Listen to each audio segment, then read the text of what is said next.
Pagi di Mojokerto selalu datang dengan ritme yang khas. Jalanan berlapis aspal tipis di sekitar kawasan industri dipenuhi motor yang saling berdesakan.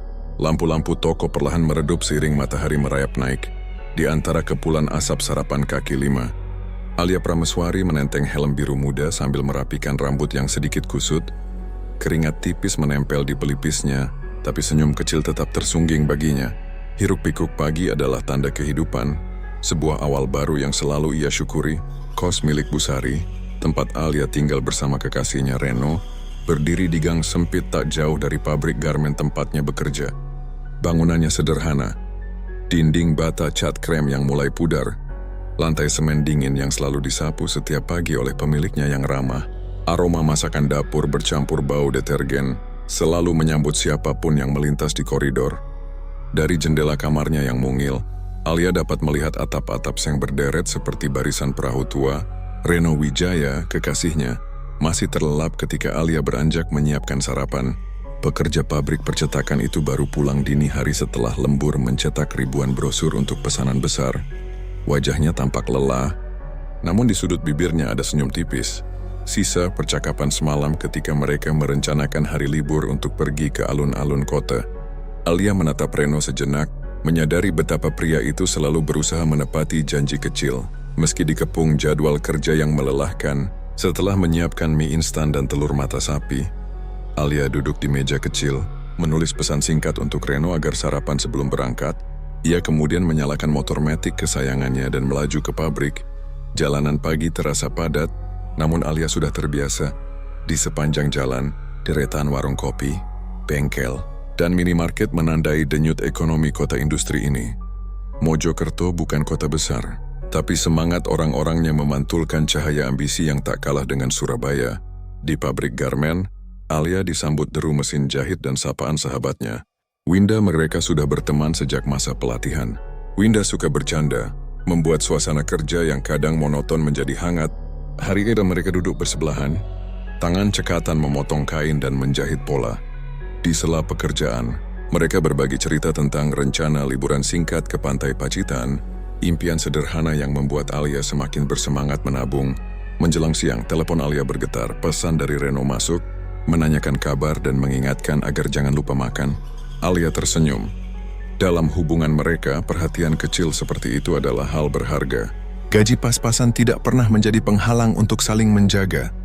Mereka sering bercanda bahwa cinta bisa membuat perut kenyang, meski hanya dengan nasi kucing dan tempe goreng. Sore menjelang ketika Alia pulang, udara Mojokerto masih menyisakan panas, membuatnya ingin segera mandi dan beristirahat. Begitu sampai di kos, ia mendapati Reno duduk di teras, mengenakan kaos abu-abu yang sudah pudar. Tatapannya lembut ketika melihat Alia turun dari motor.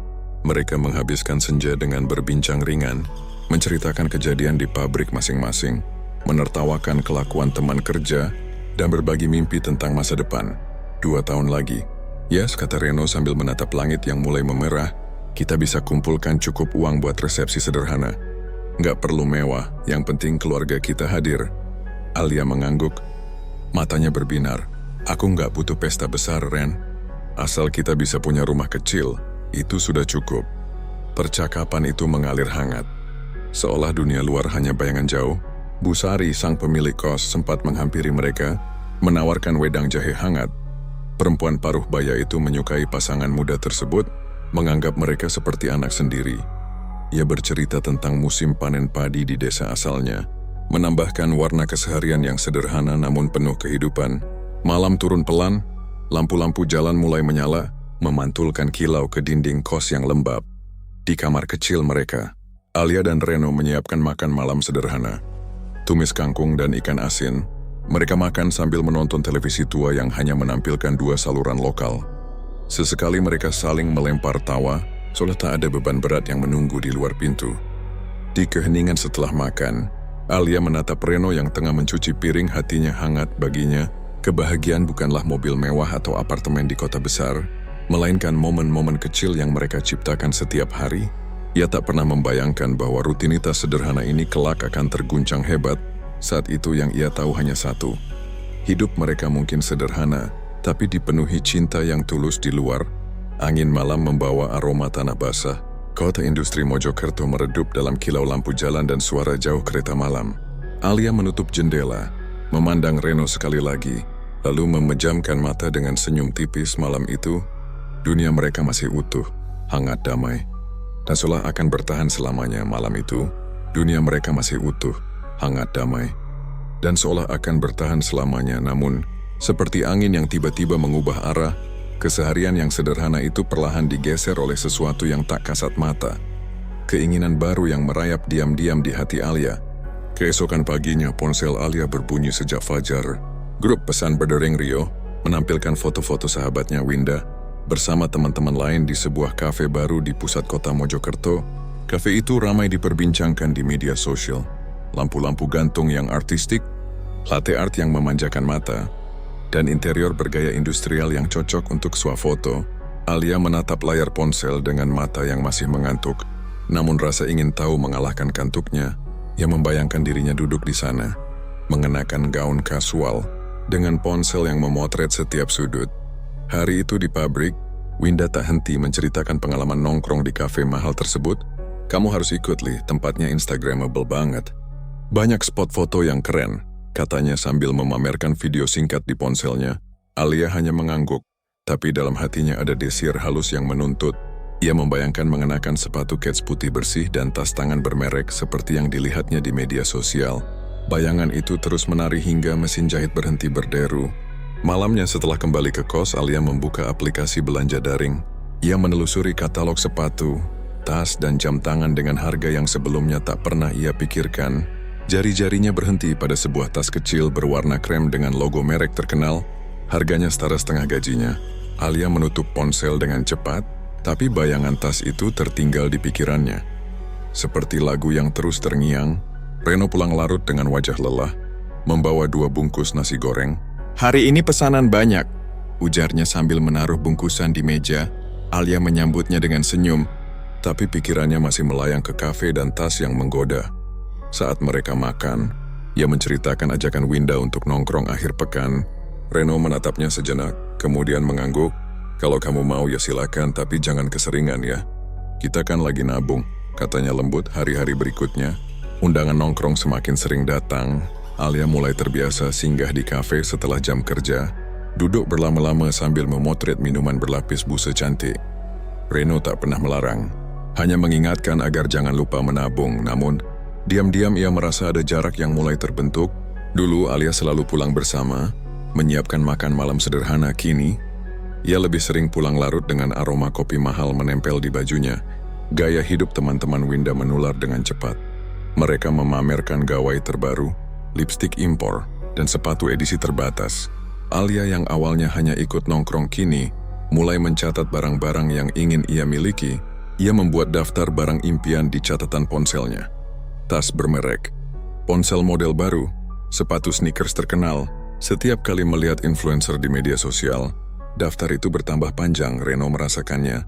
Suatu malam ketika mereka duduk di teras kos, ia berkata pelan, "Li, kamu belakangan sering banget keluar sama teman-teman. Ada yang kamu pengen beli ya? Kita bisa rencanain tapi jangan sampai utang." Alia tersenyum menenangkan. Enggak kok, cuman refreshing, kerja kan capek juga." Namun di dalam hati, keinginan itu justru semakin besar. Saat melihat Winda memamerkan jam tangan baru yang berkilau, Alia merasa tertinggal. Ia mulai berpikir bahwa penampilan sederhana membuatnya kalah bersaing, bahkan merasa malu ketika foto-fotonya di media sosial terlihat biasa saja dibandingkan teman-temannya. Hari gajian datang. Setelah memotong sebagian untuk tabungan pernikahan, Alia menatap sisa uangnya. Godaan tas krem kembali muncul. Mungkin hanya sekali ini, pikirnya. Tapi saat hendak menekan tombol beli, ia teringat kata-kata Reno dan menahan diri. Meski begitu, rasa ingin memiliki tidak surut, justru semakin menguat seperti arus bawah laut. Akhir pekan itu, Alia mengajak Reno ke pusat perbelanjaan. Mereka jarang pergi ke mal besar, sehingga cahaya lampu dan deretan etalase barang bermerek terasa memikat. Reno menggandeng tangannya, sesekali menoleh kagum pada interior megah. Di depan sebuah toko fashion terkenal, Alia berhenti lama. Matanya berbinar memandangi tas yang sama seperti yang ada di daftar impiannya. Reno memperhatikan tatapannya. "Kamu suka tas itu?" tanya Reno pelan. Alia mengangguk. berusaha tersenyum biasa saja. Iya bagus ya, tapi mahal banget. Reno menatapnya sejenak sebelum menariknya masuk ke toko. Kita lihat saja nggak apa-apa. Mereka mencoba beberapa model. Alia memandangi bayangan dirinya di cermin. Tas itu menggantung sempurna di bahunya. Hatinya berdebar, seolah barang itu adalah kunci untuk menapaki dunia yang lebih gemerlap. Namun ketika melihat label harga, Reno terdiam. Ia tersenyum kaku dan berkata, "Nanti ya, kita tabung dulu."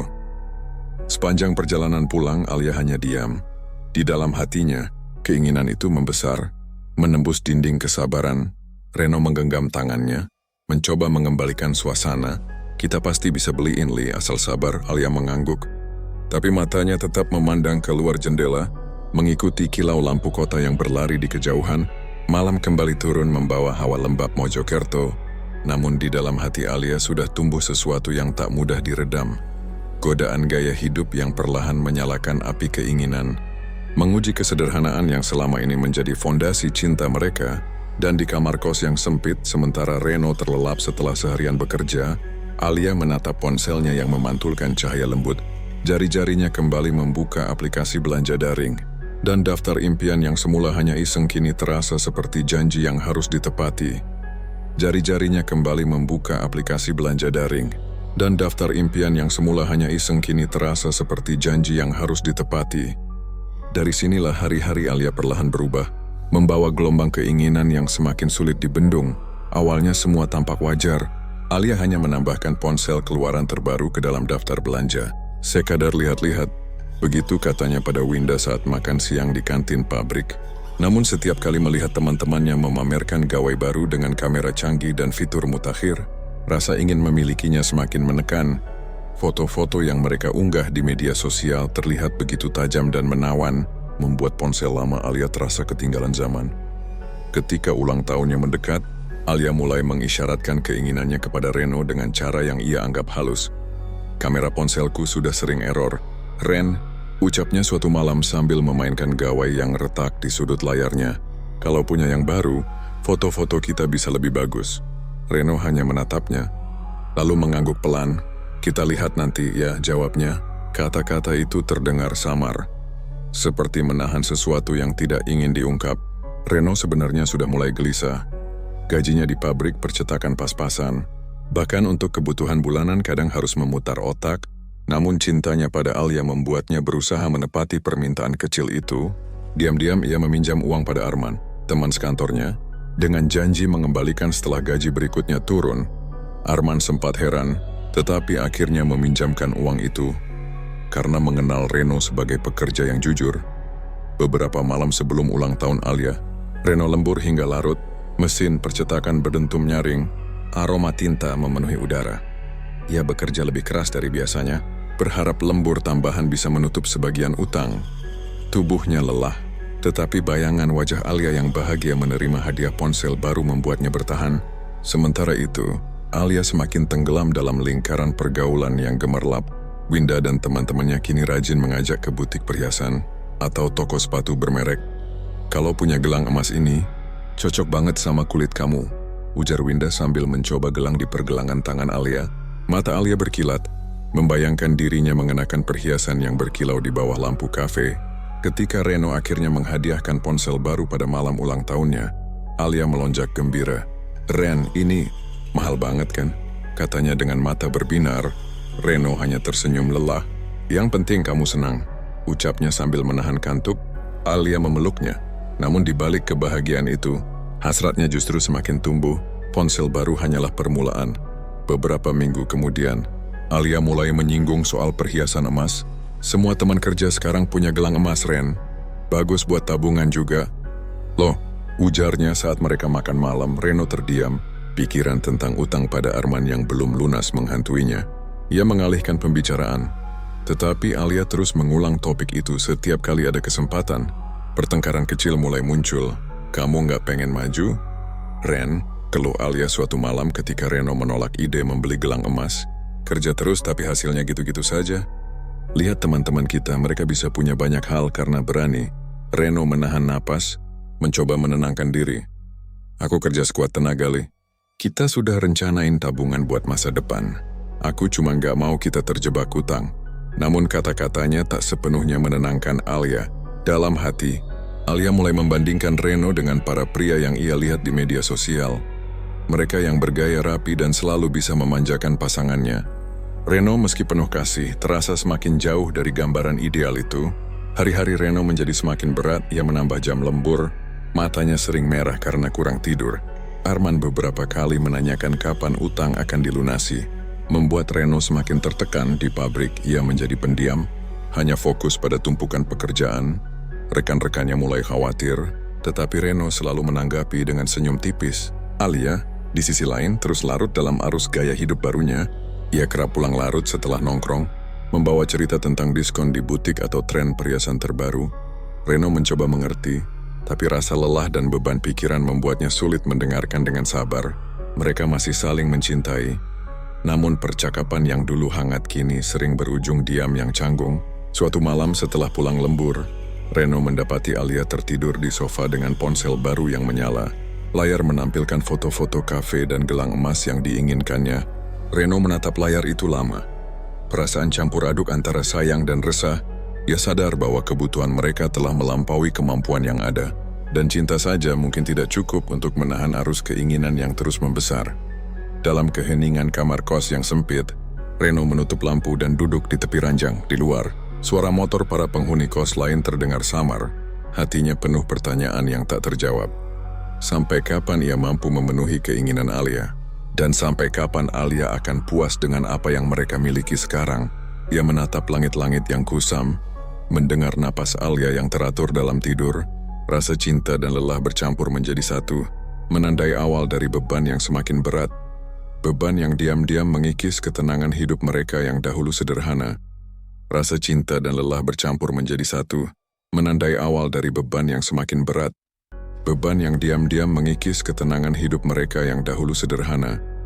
Dari malam penuh kegelisahan itu, hubungan yang dulu hangat mulai menunjukkan retakan kecil yang perlahan melebar, seperti rambut halus di permukaan kaca yang menunggu waktu untuk pecah. Beberapa minggu setelah pertengkaran tentang perhiasan emas, Alia mengutarakan keinginan baru. Ren, motor kita sudah sering mogok, teman-teman di pabrik banyak yang ganti motor baru. Aku pengen yang lebih nyaman, biar kalau pulang malam nggak was-was. Ucapnya suatu sore ketika mereka makan bersama di warung langganan. Ucapannya disertai tatapan penuh harap. Seperti biasa saat meminta sesuatu, Reno menunduk memindahkan nasi di piringnya. Motor kita masih bisa dipakai, Li. Aku baru ganti oli kemarin. Kita kan masih nyicil utang ponsel dan bias berhenti sejenak, memilih kata yang tepat. Dan kita juga lagi nabung buat rencana kita. Alia menghela napas panjang, meletakkan sendoknya agak keras, tapi itu motor tua, Ren. Aku malu kalau boncengan sama teman. Mereka semua udah ganti motor baru. Kamu nggak pengen kita kelihatan, ya nggak ketinggalan gitu? Reno menatapnya, wajahnya menegang. Kita ini hidup sesuai kemampuan, Li. Motor masih jalan. Kita nggak harus ikutin orang lain. Pembicaraan itu seketika menurunkan suhu makan malam. Mereka pulang tanpa banyak bicara. Di kamar kos yang sempit, udara terasa lebih pengap dari biasanya. Alia duduk menatap layar ponsel, sementara Reno menatap langit-langit. Masing-masing terperangkap dalam pikiran sendiri. Hari-hari berikutnya, suasana makin kaku. Alia sering memilih pulang larut atau bahkan menginap di kos Winda, sekalian lembur sama anak-anak pabrik. Begitu alasannya setiap kali Reno bertanya. Reno hanya mengangguk, tapi dalam hati ia dilanda cemas. Ia mulai merasa kehilangan kehangatan rumah kecil mereka. Merasa Alia perlahan menjauh suatu malam. Ketika Reno pulang dari pabrik, ia melihat Alia belum kembali. Di meja ponsel Alia tertinggal. Reno ragu sejenak, namun rasa khawatir mendorongnya untuk mengecek layar yang berkedip. Pesan-pesan masuk dari seseorang bernama Raka, nama yang tidak ia kenal. Pesan itu penuh obrolan ringan dan candaan. Foto kafe baru, ajakan bertemu, emoji senyum. Tidak ada kata-kata yang secara terang-terangan melanggar batas, tapi cukup untuk menyalakan api cemburu di dada Reno. Ia menutup ponsel dengan tangan gemetar, pikiran berkelebat. Siapa Raka? Teman pabrik? Teman lama? Atau seseorang yang lebih dari itu? Saat itulah benih kecurigaan tumbuh, menancap dalam. Reno merasa dadanya sesak seolah udara kamar mendadak hilang. Ketika Alia pulang larut malam, Reno mencoba menahan diri. Dari mana? Tanyanya singkat. Dari kos Winda ngobrol sama anak-anak. Jawab Alia sambil meletakkan tas. Nada suaranya ringan, tetapi matanya menghindari tatapan Reno. Reno hampir menyinggung soal pesan Raka, namun menahan diri. Ia tidak ingin memicu pertengkaran tanpa bukti jelas. Namun sejak malam itu pikirannya tak tenang. Ia mulai memperhatikan gerak-gerik Alia. Seringnya mengetik pesan dengan senyum samar. Cara ia menoleh cepat saat Reno mendekat, ketegangan menumpuk. Pertengkaran kecil menjadi lebih sering. Kadang hanya masalah sepele. Piring yang tak dicuci atau pakaian yang belum disetrika. Namun setiap pertengkaran meninggalkan luka kecil. Menambah jarak di antara mereka. Alia merasa Reno tidak lagi mendukung impian dan kebutuhannya. "Kamu itu kurang ambisi, Ren," ujarnya suatu malam dengan nada tajam. "Kita nggak bisa terus hidup begini kalau kamu cuma puas gaji segitu-gitu aja." Reno terdiam, rahangnya mengeras. Kata-kata itu menancap seperti duri. Ia merasa upayanya, lembur menahan lelah. Menabung, tak lagi berarti. "Aku kerja sekuat tenaga," katanya pelan namun dingin. "Kalau itu masih kurang buat kamu, aku nggak tahu lagi harus gimana."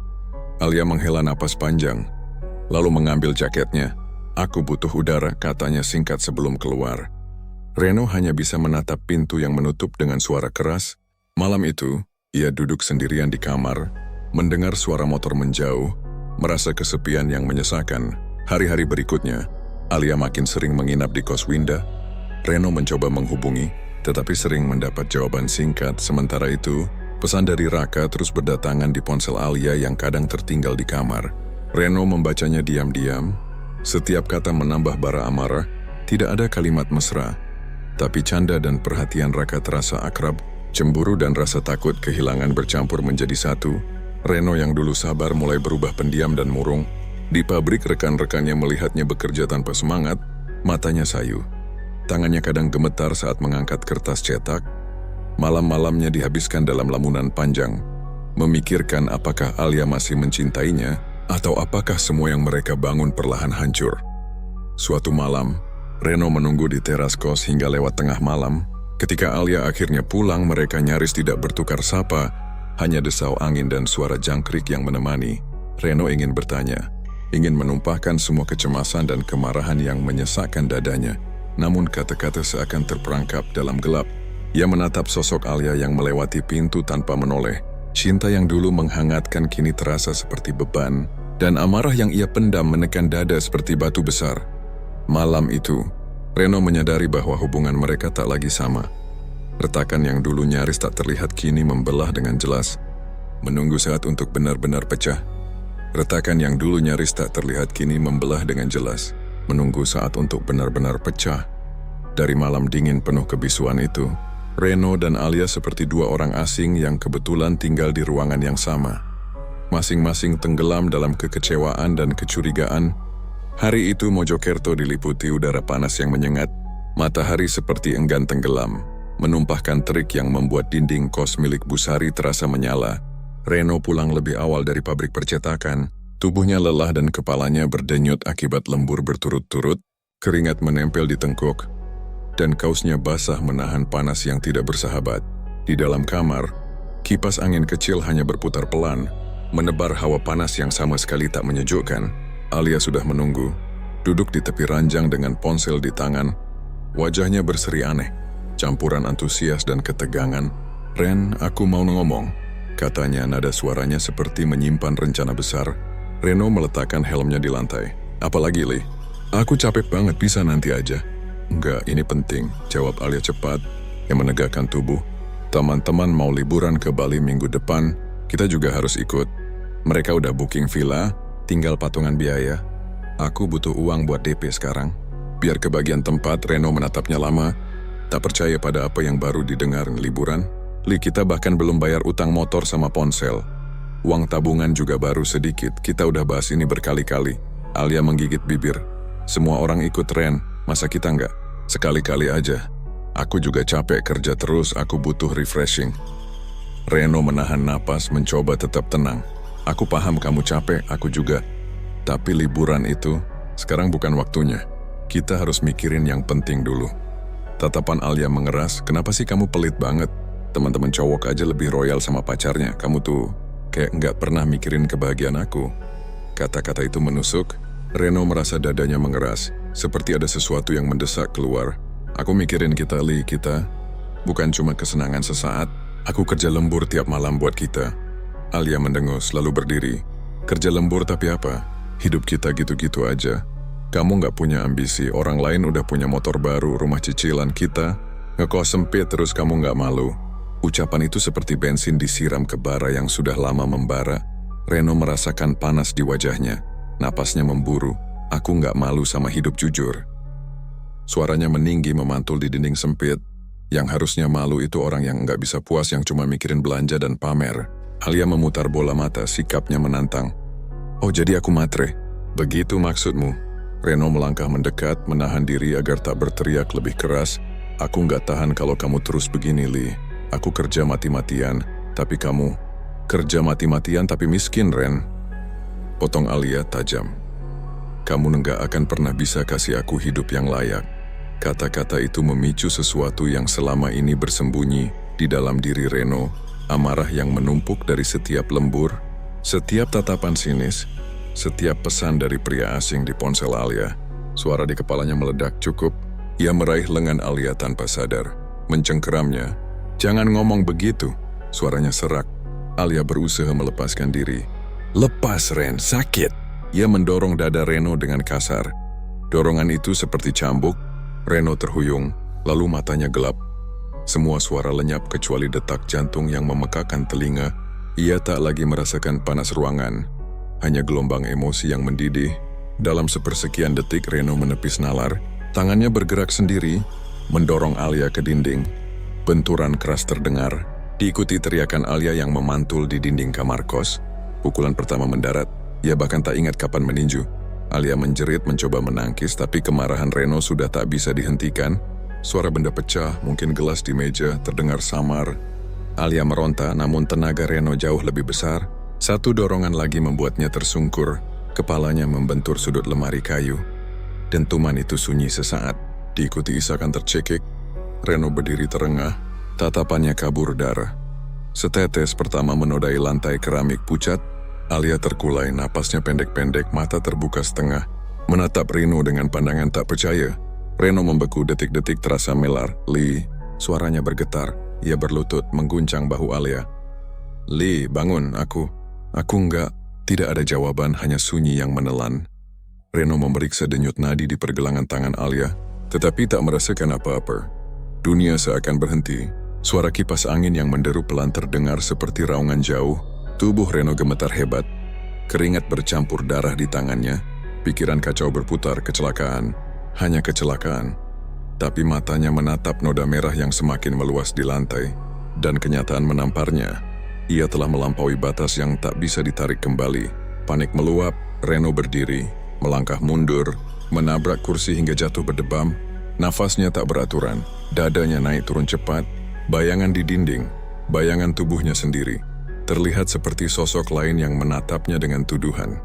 Ia meraih ponsel, jemarinya gemetar, berpikir menelepon seseorang. Pusari, Winda, polisi. Tapi setiap opsi terasa seperti hukuman seumur hidup. Ia menjatuhkan ponsel, bunyinya memecah keheningan di luar. Suara azan maghrib berkumandang. Seolah dunia tetap berjalan, seolah tidak ada tragedi yang baru saja terjadi di kamar sempit itu. Reno menatap tubuh Alia yang tergeletak tak bergerak. Rasa mual naik ke tenggorokan ketika kesadaran sedikit pulih. Ia menutup wajah dengan kedua tangan. Ya Tuhan, apa yang aku lakukan? Bisiknya, namun suaranya tenggelam dalam ruang yang semakin menyesakkan. Malam itu, panas Mojokerto perlahan berganti udara lembab, tetapi di dalam kamar kos Busari, hawa panas tak kunjung reda. Reno berdiri terpaku di tengah ruangan. Dikelilingi bau logam darah yang menusuk, hatinya digelayuti ketakutan yang tak terlukiskan. Ia baru menyadari sepenuhnya, satu amarah singkat telah mengubah segalanya, selamanya. Detik-detik setelah kesadaran itu datang, Reno merasa dunia mengecil. Suara azan Isya dari masjid ujung gang terdengar jauh dan bergetar. Dadanya bergemuruh seperti genderang. Keringat dingin merayap di pelipis di hadapannya. Tubuh Alia tergeletak tanpa nyawa. Tatapan kosong matanya menembus gelap. Reno menunduk menyentuh lehernya sekali lagi. Masih berharap mujizat kecil. Tetapi tidak ada denyut, tidak ada gerakan. Hanya keheningan yang kian mencekik. Ini kecelakaan. Ini bukan niatku, dia gumamnya pelan. Seolah kata-kata itu mampu menunda kenyataan. Namun lantai yang basah oleh darah berkata lain. Waktu terus berjalan, suara motor tetangga yang pulang lembur menggema di gang sempit, mengingatkannya bahwa dunia luar tetap berputar. Jika seseorang masuk sekarang, semuanya akan berakhir. Pikiran Reno berpacu, liar dan tak teratur. Ia menatap pintu, jendela, dinding, setiap celah seakan mata yang mengawasi. Ia meraih kain pel, mencoba menghapus darah, tapi jejak merah melebar, menodai ubin putih. Tangannya gemetar, kain itu cepat basah dan berwarna gelap. Semakin ia mengelap, semakin jelas noda kehitaman tersisa, seakan darah Alia menolak dihapus. Panik menguasai Reno berhenti menatap tubuh Alia. Aku harus menyingkirkannya, bisiknya. Suara sendiri terdengar asing. Kata-kata itu membuat bulu kuduknya merinding. Tapi ketakutan pada hukuman dan rasa malu jauh lebih besar daripada rasa jijik yang merayap. Ia menutup tirai, mematikan lampu, menyalakan satu bohlam redup di sudut kamar. Kemudian ia membuka lemari, mengeluarkan kotak peralatan yang biasa dipakai untuk memperbaiki motor. Pisau besar, gergaji besi, sarung tangan karet. Jemarinya dingin saat menyentuh logam. Ketika mata memandang tubuh Alia, hatinya bergetar hebat. Maafkan aku, desahnya lirih. Tapi tangan tetap bergerak. Waktu seakan lenyap ketika ia mulai memotong. Bunyi logam dan gesekan daging menciptakan irama yang tak akan pernah hilang dari ingatan. Bau besi bercampur amis memenuhi kamar, menusuk hidung, membuat perutnya mual. Ia berhenti berkali-kali untuk menahan muntah, namun ketakutan memaksa terus. Bagian demi bagian ia pisahkan, membungkus dengan plastik sampah hitam yang sebelumnya disimpan di sudut lemari. Tangannya penuh noda, bajunya basah. Setiap potongan seolah menatapnya, mengutuknya. Ia tak berani menoleh ke wajah Alia sampai akhir. Wajah itu yang paling sulit ia lepaskan, seolah memandangnya dengan tatapan terakhir. Ketika akhirnya selesai, jam dinding menunjukkan lewat tengah malam.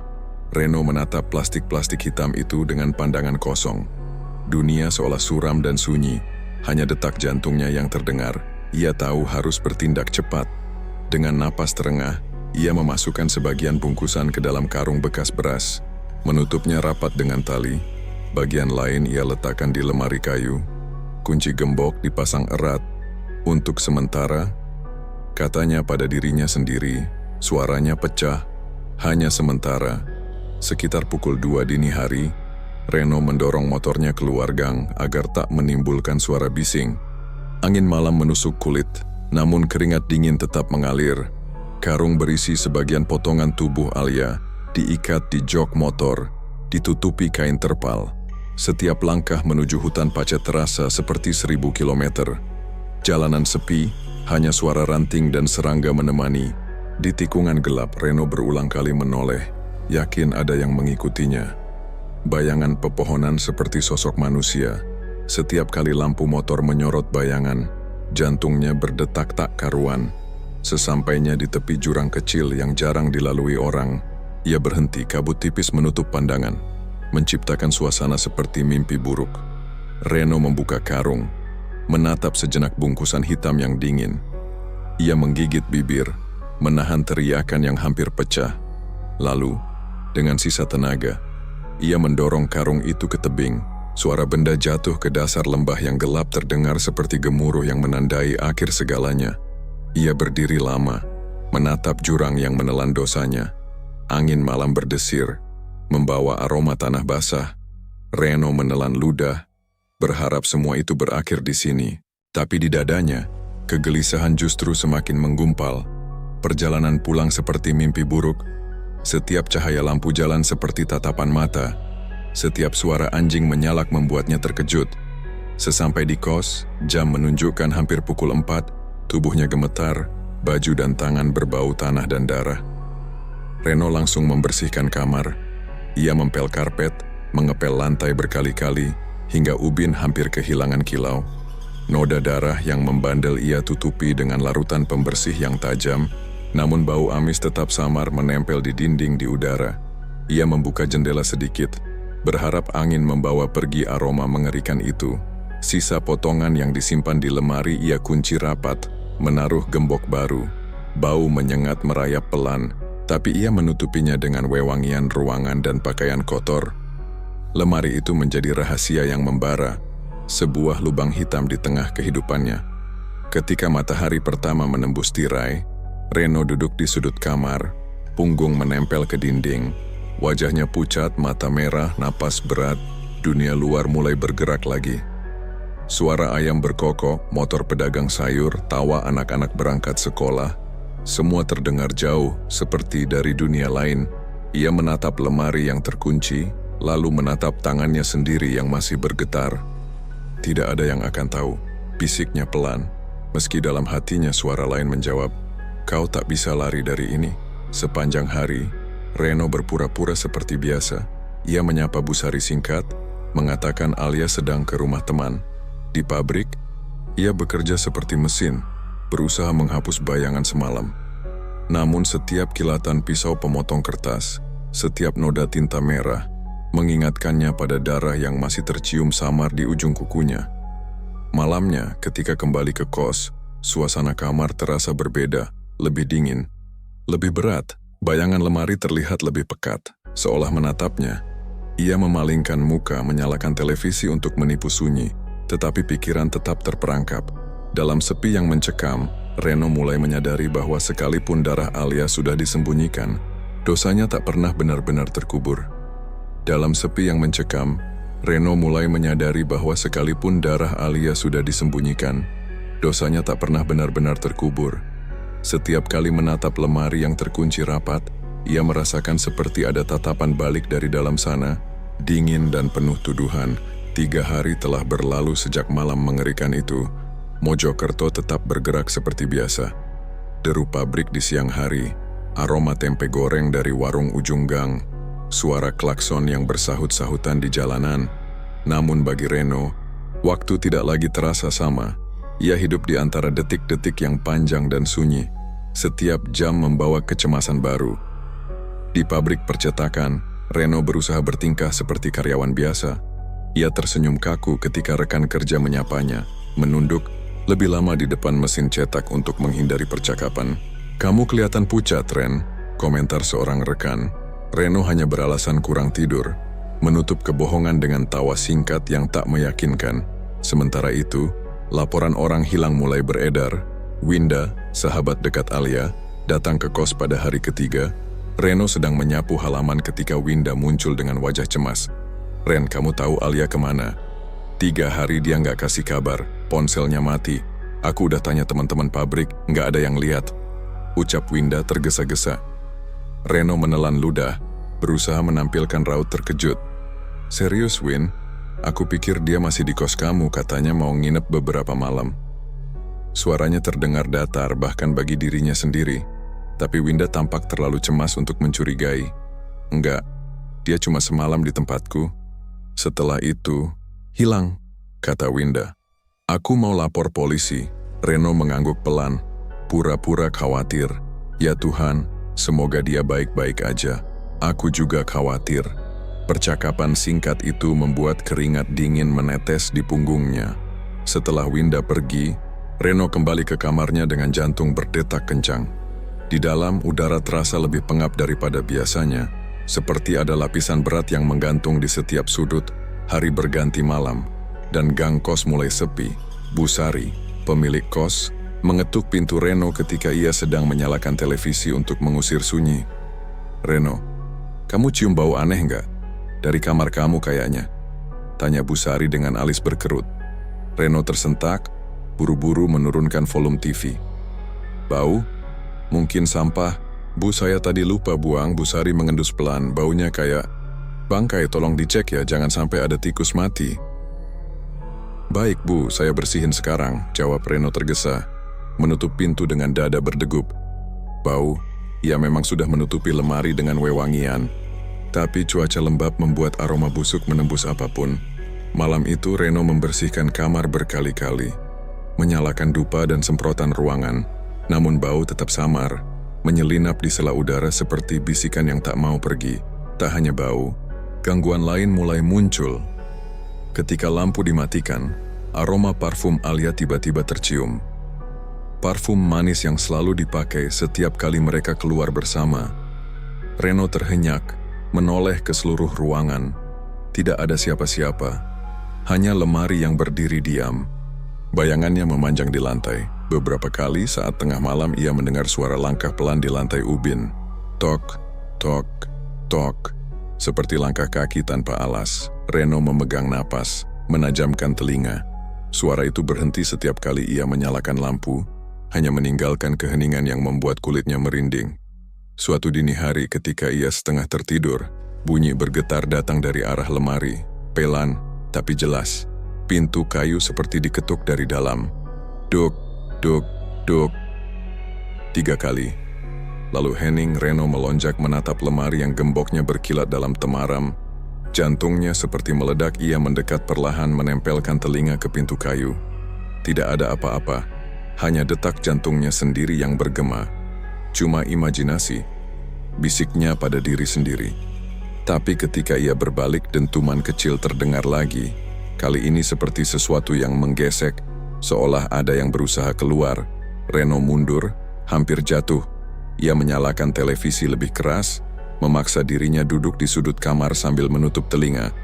Namun getaran samar seolah menembus suara TV, merambat ke lantai dan tulang-tulangnya.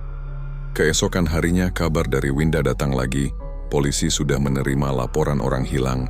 Beberapa tetangga mulai membicarakan keanehan hilangnya Alia, terutama karena Reno, kekasihnya, tampak terlalu tenang. Reno mencoba tersenyum dan menjawab singkat setiap pertanyaan.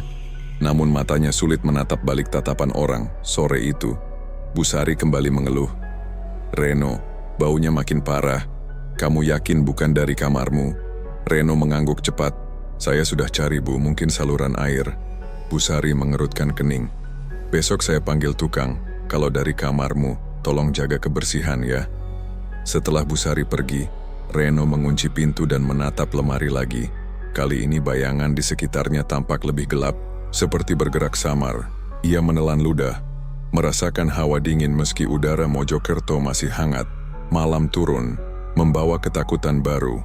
Parfum Alia tercium lebih pekat, seperti semprotan langsung. Reno memejamkan mata, berharap tidur akan menyelamatkannya. Namun suara langkah itu kembali, lebih jelas, lebih dekat.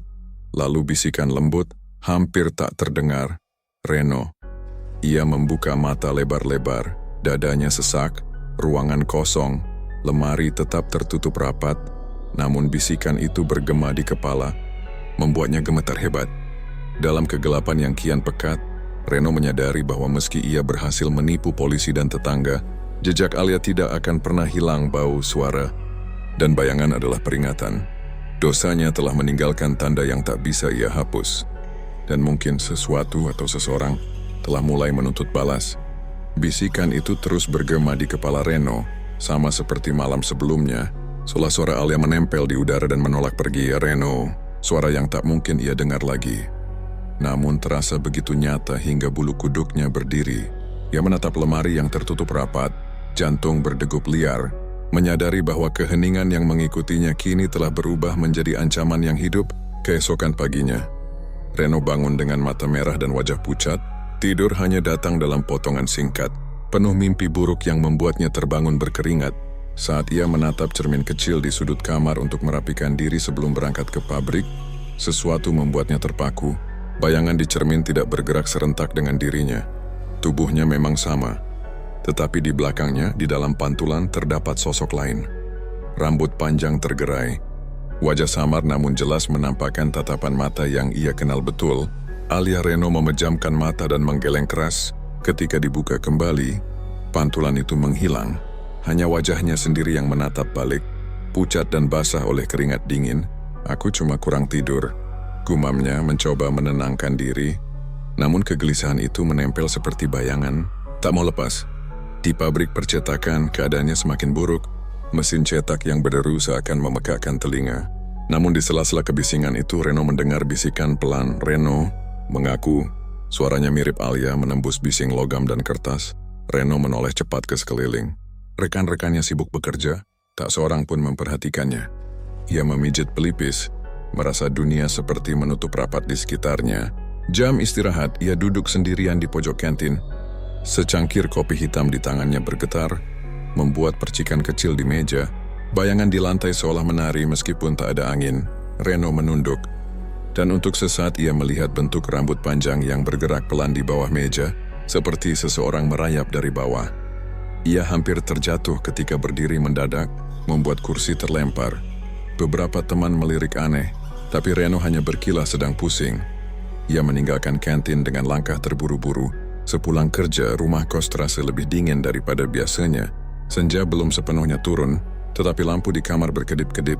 Saat ia membuka pintu, televisi yang dimatikan sejak pagi tiba-tiba menyala sendiri. Layar menampilkan saluran kosong dengan suara statis yang menyeramkan, seperti desisan ular. Reno menatap terpaku, lalu dengan gemetar menekan tombol power. Layar gelap seketika, ia menghela napas, tetapi detik berikutnya televisi kembali menyala. Kali ini tanpa suara, hanya menampilkan gambar kabur seperti bayangan seseorang berdiri di balik kabut. Reno mundur sampai punggungnya menempel di dinding. "Pergi," bisiknya, tak yakin ditujukan pada siapa. Televisi mati lagi, ruangan kembali senyap. Ia mematikan saklar listrik utama. Tapi rasa dingin yang merayap di kulitnya tak ikut hilang. Malam itu tidur menjadi mimpi buruk yang nyata. Dalam mimpinya Reno berdiri di hutan gelap, aroma tanah basah menusuk hidung. Dan di kejauhan ia mendengar suara air terjun yang jauh. Dari balik kabut Alia muncul perlahan, gaun kerja pabriknya terkoyak, wajahnya pucat kehijauan dan lehernya. Reno menahan napas. Di leher Alia terdapat luka menganga, seolah dagingnya terkelupas, matanya menatap kosong, tetapi bibirnya bergerak. "Kenapa, Ren? Kenapa?" Suaranya serak namun jelas. "Kamu pikir aku bisa diam?" Reno berusaha mundur, tetapi kakinya seperti menancap di tanah. Alia mendekat dengan gerakan lambat, darah hitam menetes dari rambutnya. "Kamu harus mengaku." Bisikan itu menggema seperti ribuan suara. Memenuhi kepalanya, Reno menjerit mencoba menutup telinga, tapi suara itu justru semakin keras. Ia terbangun dengan napas tersengal, dan tubuh basah oleh keringat. Jam menunjukkan pukul 2 dini hari. Namun suara itu belum berhenti. Bisikan yang sama datang dari sudut ruangan. "Mengaku." Reno menatap ke arah lemari. Gemboknya bergetar pelan, seperti ada sesuatu yang mendesak dari dalam. Detak jantungnya terasa di tenggorokan. Ia memutar tubuh, berusaha memalingkan pandangan, tapi cermin di samping lemari memantulkan bayangan Alia berdiri di belakangnya. Hanya berjarak beberapa langkah, wajahnya kali ini jelas. Mata kosong, kulit pucat, bibir biru membeku dalam tatapan tak berperasaan. "Tidak, ini mimpi." Reno meraih ponsel di meja, berharap cahaya layar bisa menyingkirkan bayangan itu, namun ponsel mati meski baterai penuh. Saat menoleh lagi ke cermin, bayangan Alia telah hilang, tetapi pintu lemari kini setengah terbuka. Meski gembok masih terpasang, Reno terlonjak, menutup lemari rapat-rapat dan menumpuk barang-barang di depannya. Ia duduk di lantai, punggung menempel pada kayu dingin, tubuhnya gemetar hebat, malam terasa begitu panjang. Setiap detik disertai bunyi-bunyi kecil yang menusuk sarafnya. Gesekan di dinding, desahan di langit-langit, dan ketukan lembut di kaca jendela. Esok paginya Reno nyaris tidak bisa berdiri, tubuhnya lemas, mata cekung dan pikiran kacau. Di pabrik, ia salah memasang pelat cetak, membuat hasil produksi rusak. Mandor menegur keras, tapi Reno hanya mengangguk kosong. Bisikan itu kini tak hanya muncul di malam hari. Di tengah bising mesin pun ia mendengarnya. "Reno." Adara mengaku. Saat istirahat, Reno menatap ponselnya. Ada pesan tak dikenal masuk tanpa nama pengirim. Hanya satu kalimat. "Aku menunggumu." Ia menjatuhkan ponsel ke meja, napas terhenti. Ketika ia memandang lagi, pesan itu sudah hilang. Hari-hari berikutnya menjadi kabur. Reno berhenti pulang ke kos di siang hari, hanya kembali ketika malam larut. Namun teror tak pernah berhenti. Bau parfum Alia kian kuat, menempel di setiap pakaian. Cermin di kamar mandi pabrik sempat memantulkan bayangan rambut panjang. Meski Reno berdiri sendirian, televisi di kamar menyala dan mati sendiri, kadang menampilkan kilasan wajah Alia yang menatapnya dingin. Tidur bukan lagi tempat pelarian, mimpi-mimpi buruk datang silih berganti. Alia duduk di tepi ranjang sambil menatapnya, atau berjalan pelan membawa potongan tubuhnya sendiri. Reno terbangun berkali-kali menjerit dalam gelap, hingga Busari beberapa kali mengetuk pintu, menanyakan keadaannya. Ia hanya menjawab pendek, mengatakan sedang tidak sehat. Dalam kelelahan yang semakin parah, Reno mulai kehilangan batas antara nyata dan ilusi. Suara Alia kini terdengar bahkan ketika matahari terang. Di antara keramaian pasar, di jalan raya, bisikan itu selalu mengikuti, menuntut pengakuan.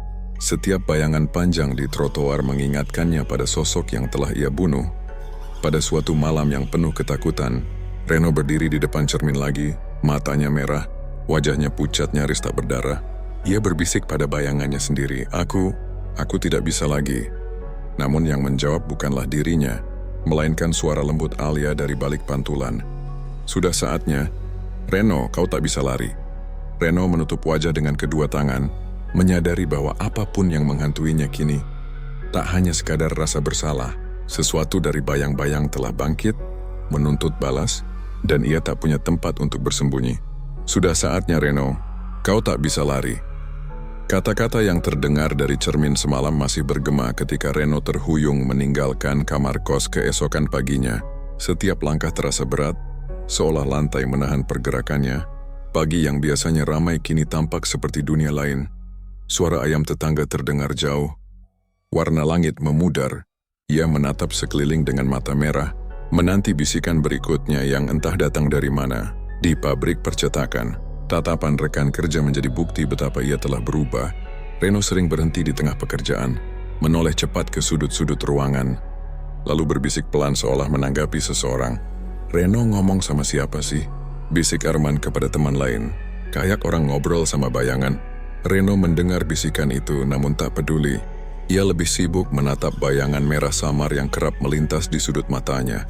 Awalnya hanya kilatan cepat, tetapi semakin lama bayangan itu jelas.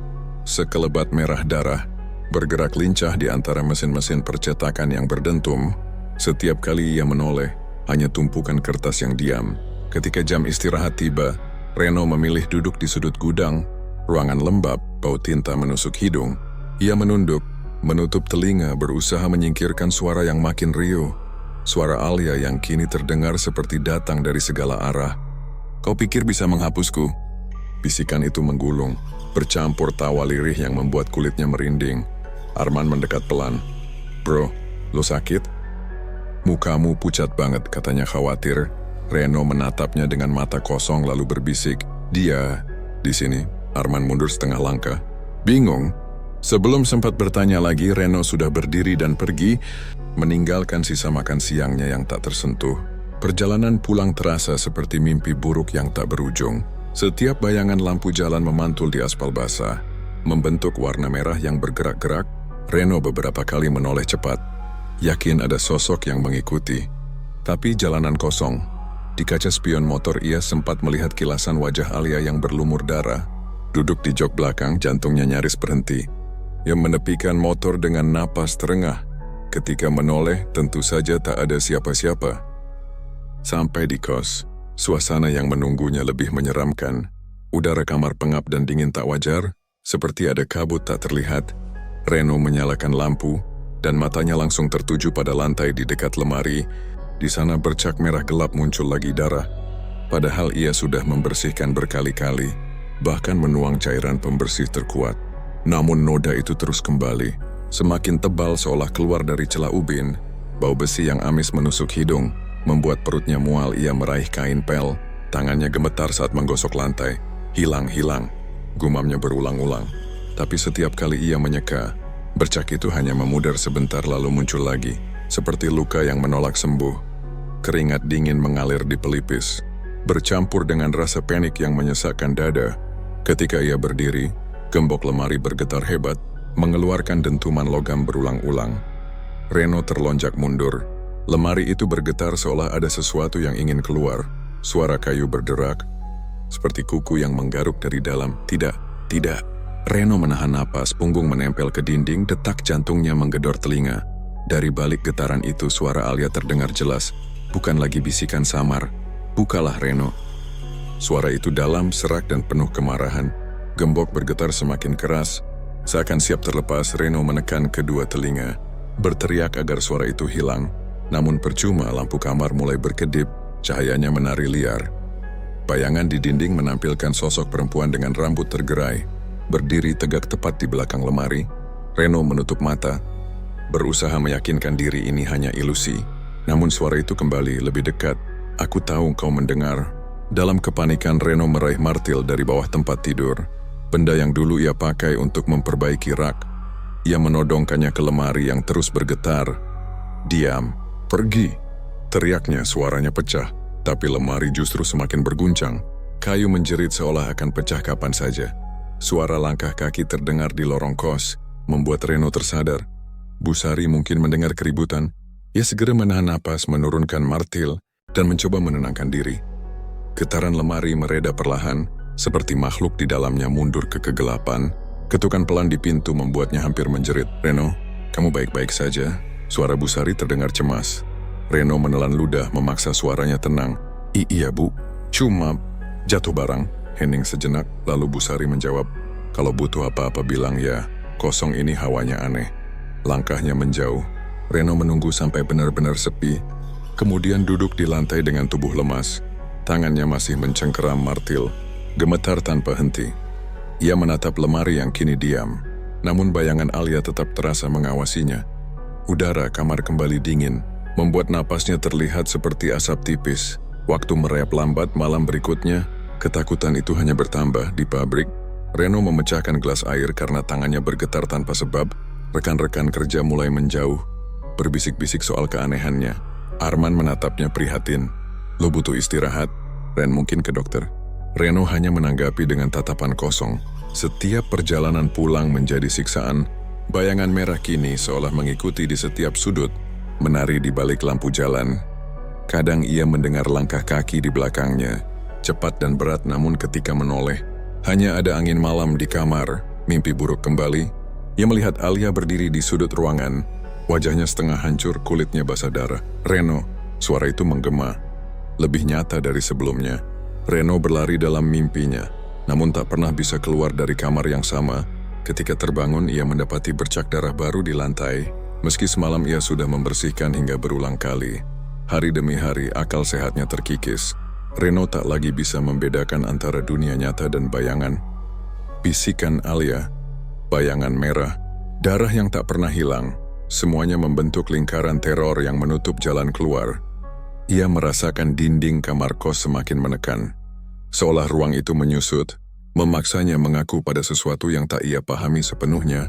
Dengan mata cekung dan jiwa yang terombang-ambing, Reno akhirnya menyadari, apapun yang menunggu di balik lemari tidak akan berhenti. Teror itu tak lagi sekadar rasa bersalah.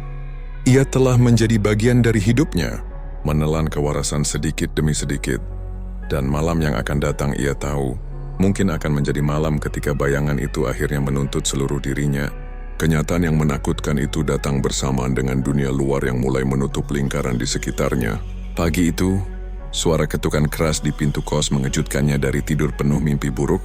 Reno terlonjak, keringat dingin mengalir di pelipis. Dari balik pintu terdengar suara tegas, "Selamat pagi Pak Reno, kami dari kepolisian Mojokerto. Mohon waktunya sebentar." Nafasnya tercekat. Untuk sesaat ia yakin yang mengetuk adalah arwah Alia. Sampai mendengar bunyi gesekan sepatu dan nada resmi yang tak mungkin ia bayangkan. Dengan tangan gemetar ia membuka pintu. Dua petugas berdiri di ambang. Seorang pria berperawakan tegap dengan tatapan tajam, dan seorang perempuan muda yang mencatat di buku kecil. "Saya Ibda Bima," ucap si pria sambil menunjukkan tanda pengenal. "Kami ingin menanyakan beberapa hal mengenai laporan orang hilang atas nama Alia Prameswari. Anda kenal, bukan?" Reno menelan ludah. Tenggorokannya kering seakan dipenuhi pasir. "Iya, kenal. Dia pacar saya. Boleh kami masuk?" Reno menoleh ke dalam kamar yang berantakan. Lantai lembab dengan bekas pembersih, lemari yang ia kunci rapat. Ia berdiri kaku, otaknya berpacu mencari alasan. "Maaf, kamarnya sedang berantakan," ujarnya lemah. Ibda Bima menatapnya lama, lalu mengangguk pelan. "Baik, kami hanya ingin menanyakan beberapa pertanyaan di luar." Di lorong kos yang sempit, Bima membuka berkas saudara Winda, teman dekat Alia, mengatakan Anda dan Alia sempat bertengkar besar beberapa hari sebelum dia menghilang, betul? Reno merasakan perutnya terpelintir. "Kami hanya beda pendapat hal kecil," jawabnya tergagap. Dia juga menyebut Alia sempat menginap di tempatnya karena merasa tidak aman. "Anda tahu alasannya?" Reno menunduk, menahan tangan agar tidak gemetar. Bima memerhatikannya dengan pandangan yang sulit dibaca. Akhirnya polisi itu menutup berkas. Baiklah, terima kasih atas waktunya. Kami sih mungkin akan kembali. Begitu mereka pergi, Reno menutup pintu dan bersandar. Dadanya naik turun cepat. Ia menyadari lingkaran aparat hukum kini benar-benar mengurungnya. Siang itu, ketakutan bertambah ketika ponselnya bergetar. Pesan singkat dari nomor tak dikenal muncul. Kami memiliki rekaman CCTV. Kita akan bicara lagi, Reno. Darahnya seakan berhenti mengalir. Ia tahu benar kamera CCTV yang dimaksud. Sebuah kamera di jalan sempit dekat jurang Pacet, arah ke hutan tempat ia membuang potongan tubuh Alia. Kilasan ingatan malam itu kembali. Lampu motor yang hanya redup. Bau tanah basah, bunyi serangga malam, ia yakin tak ada orang. Tapi ia lupa kamera pengawas di dekat perempatan kecil. Kecemasan yang menggerogoti makin bertambah ketika Arman menelepon. Ren, polisi nanya ke pabrik. Mereka bilang ada sidik jari darah di mobilmu lo. Lo nggak apa-apa kan? Sidik jari darah, Reno terdiam, tak mampu menjawab. Ia baru ingat. Saat membawa potongan tubuh Alia dengan mobil pinjaman temannya, ia menumpahkan sedikit darah di pintu belakang. Meski ia berusaha membersihkan, jejak itu rupanya tertinggal. Seolah dunia nyata belum cukup menjerat, malam itu teror dari alam lain kembali. Setelah menutup gorden rapat, Reno mencoba menenangkan diri dengan menatap layar ponsel, namun layar itu tiba-tiba padam. Dan dari kegelapan kamar, aroma parfum mawar yang sangat dikenalnya menguar begitu kuat hingga membuat perutnya mual. Reno menoleh cepat ke arah lemari, gembok bergetar pelan lalu semakin keras, kayu berderak seperti ada hewan besar meronta dari dalam. Lampu kamar mati seketika, meninggalkan ruangan dalam gelap pekat. Di keheningan itu terdengar langkah pelan, seolah seseorang berjalan di lantai kayu yang sudah lama tidak dipoles. Reno. Suara itu tak lagi samar, itu suara Alia. Jelas dan nyaring, memecah kegelapan. Reno memejamkan mata, menahan napas ketika lampu menyala kembali. Ia melihatnya Alia berdiri di sudut kamar. Wujudnya penuh, bukan bayangan kabur seperti sebelumnya. Rambut panjangnya tergerai basah, meneteskan air merah gelap ke lantai. Wajahnya rusak di beberapa bagian. Lehernya menganga, namun matanya menyala dengan cahaya dingin. Bau darah dan bunga mawar bercampur, membuat udara terasa berat. Reno tersedak, mundur hingga punggungnya menempel pada pintu. Aku, kenapa Reno? Suaranya tenang, namun setiap kata seperti pisau es. Kau pikir polisi yang akan menemukanmu, aku yang akan membawamu. Seketika seluruh ruangan bergetar, gorden berkibar meski jendela tertutup, televisi menyala sendiri menampilkan layar merah berdenyut. Lemari terbuka sedikit, menampakkan bayangan hitam pekat yang bergerak seperti kabut. Reno menjerit menutupi wajah. Namun ketika menurunkan tangannya, Alia sudah berdiri hanya sejengkal darinya. Tatapannya menembus ke dalam jiwa. Aku di sini, bisiknya. Aku tidak pernah pergi. Ketukan keras di pintu membuat Reno melompat mundur. Pak Reno, ini Ibda Bima. Kami perlu berbicara sekarang juga. Suara aparat itu terdengar mendesak. Reno menoleh ke arah pintu. Lalu kembali ke sudut kamar. Alia sudah menghilang. Hanya meninggalkan genangan merah di lantai yang perlahan meresap ke ubin. Ketukan berubah menjadi hantaman. Pak Reno buka pintunya. Pikiran Reno berputar gila. Antara dunia nyata dan dunia gaib, semuanya menyatu menjeratnya. Bayangan Alia, bukti-bukti polisi, bau darah, suara pintu yang digedor. Semua menjadi satu simfoni teror. Ia merasakan dinding kamar menyempit. Napasnya tercekat. Di luar, suara Bima terdengar lagi. Kini lebih tegas, kami tahu Anda berada di dalam. Kami punya rekaman CCTV yang menunjukkan Anda keluar tengah malam ke arah Pacet.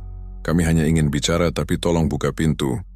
Reno menatap lemari yang kini kembali diam, namun di balik ketenangan itu, ia tahu sesuatu masih menunggu. Sesuatu yang lebih sabar daripada aparat hukum. Sesuatu yang tak akan berhenti bahkan setelah pintu ini dibuka. Dengan tubuh gemetar dan pikiran yang nyaris lepas kendali, Reno menyadari tak ada tempat yang aman. Baik polisi maupun arwah Alia telah mengepungnya, menunggu saat yang sama, saat pengakuan yang tak terhindarkan, entah di hadapan manusia atau di hadapan roh yang ia khianati. Suasana kamar kos seakan menahan napas. Ketukan pintu dari Ibda Bima terus menggema, tapi Reno nyaris tak mendengarnya lagi. Di balik guncangan hatinya, terdengar suara lain, lirih namun jelas datang dari arah lemari yang selama ini menjadi saksi dosa. Klik suara kunci gembok terlepas dengan sendirinya. Reno menoleh perlahan. Lemari itu, yang seharusnya terkunci rapat, bergoyang pelan. Lalu pintunya terbuka lebar tanpa ada yang menyentuh. Aroma mawar bercampur anyir darah menyergap ruangan, menusuk hingga ke paru-paru Alia. Bisik Reno, suaranya pecah. Dari kegelapan lemari, kabut tipis merembes keluar. Bentuk itu semakin jelas. Bayangan yang lama-lama menyerupai sosok perempuan. Rambut panjang basah menetes, mata berkilau dengan cahaya pucat yang tak manusiawi. Alia melangkah keluar. Langkahnya tak menimbulkan suara. Namun setiap gerakan memantulkan ketakutan yang menusuk. Reno, suaranya menggema di dinding sempit. Kau pikir pintu bisa menahan dosamu? Reno terisak mundur hingga punggungnya menempel pada pintu kamar. Ketukan keras dari luar kini terdengar seperti gema jauh. Tak mampu menembus teror yang memenuhi ruangan. Aku minta maaf, katanya Paro. Aku khilaf. Alia mendekat. Wajahnya yang separuh hancur menunduk ke arah Reno. Maaf. Bisiknya, maaf tidak mengembalikan nyawaku. Kau buang tubuhku seperti sampah. Sekarang kau harus ikut merasakan. Darah dingin menyelimuti Reno. Ia menjerit, meraih gagang pintu. Dan tanpa berpikir lagi melesat keluar kamar, lorong kos yang remang-remang seperti terlipat, lampu neon berkedip liar di ujung tangga, bayangan Alia melayang mengikuti, langkahnya secepat angin. Reno berlari keluar ke jalanan malam. Hujan rintik-rintik membasahi aspal, udara membawa aroma tanah basah bercampur wangi mawar yang terus mengejarnya. Tanpa tujuan jelas, ia mengendarai motor dengan kecepatan gila. Hanya satu pikiran di kepalanya. Menjauh dari sosok itu, roda motor akhirnya membawanya ke jalan berliku menuju hutan pacet. Tempat di mana semuanya bermula dan berakhir. Pohon-pohon tinggi berdesir seperti berbisik, seolah mengundang. Lampu jalan semakin jarang, hingga hanya sinar bulan pucat yang menuntun. Reno mematikan mesin motor, napasnya terengah di tengah keheningan hutan. Suara itu terdengar lagi, di sini Reno. Ia menoleh. Di antara kabut tipis, Alia berdiri tak jauh. Gaunnya berkibar meski angin tak bertiup. Matanya menatap tajam penuh dendam. Reno mundur. Kakinya tersandung akar. Namun tatapan itu menariknya seperti magnet. Kenapa kau melakukannya? Tanya suara itu, lirih namun mengguncang dada. Cinta berubah menjadi kebencian, lalu menjadi pembunuhan. Lihatlah apa yang kau lakukan padaku. Reno menutup telinga berteriak. Aku menyesal. Aku gila. Aku tidak tahu apa yang kulakukan. Suaranya pecah di antara desiran angin malam. Alia melangkah maju. Tanah di bawahnya seperti bergetar. Daun-daun berjatuhan meski udara diam. Penyesalanmu tak bisa menghapus darah yang kau tumpahkan. Kau akan hidup bersama dosamu. Selamanya Reno berlari menembus hutan. Ranting mencakar kulitnya. Jantungnya berdetak seperti genderang. Bayangan Alia terus mengikuti. Kadang di samping, kadang di depan, kadang hanya bisikan di telinga.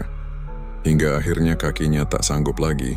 Ia jatuh berlutut di dekat jurang yang dulu menelan sebagian tubuh Alia. Kabut tebal menyelimuti. Dan di hadapannya Alia kembali menampakkan diri. Utuh, indah, namun menakutkan. Ia menunduk, wajahnya mendekati Reno yang terisak. Ini akhir pelarianmu, katanya datar. Sekarang katakan, semua yang telah kau perbuat. Reno menjerit, suaranya menggema jauh ke lembah. Aku bunuh Alia. Aku bunuh dia. Aku buang tubuhnya di sini. Aku salah. Aku monster. Begitu kata-kata itu terucap, kabut berputar kencang dan sosok Alia memudar perlahan, meninggalkan hanya aroma mawar yang samar. Reno tergeletak, tubuhnya gemetar hebat, hingga kesadarannya meredup. Pagi menjelang, cahaya matahari menembus pepohonan, menyingkap Reno yang terbaring di tanah berlumpur, pakaian basah dan penuh goresan. Polisi yang menyisir area, dipimpin Ibda Bima, menemukannya terkulai dengan mata kosong. Ketika dibawa ke kantor polisi, Reno tak melawan. Dengan suara serak, ia menceritakan seluruh kejadian. Pertengkaran malam itu, kemarahan buta, pembunuhan, hingga cara ia membuang jasad Alia. Setiap kata mengalir seperti pengakuan yang sudah lama menunggu. Petugas mencatat dengan wajah serius. Beberapa terdiam ngeri mendengar detailnya. Namun ketenangan yang seharusnya datang setelah pengakuan itu tak pernah benar-benar hadir.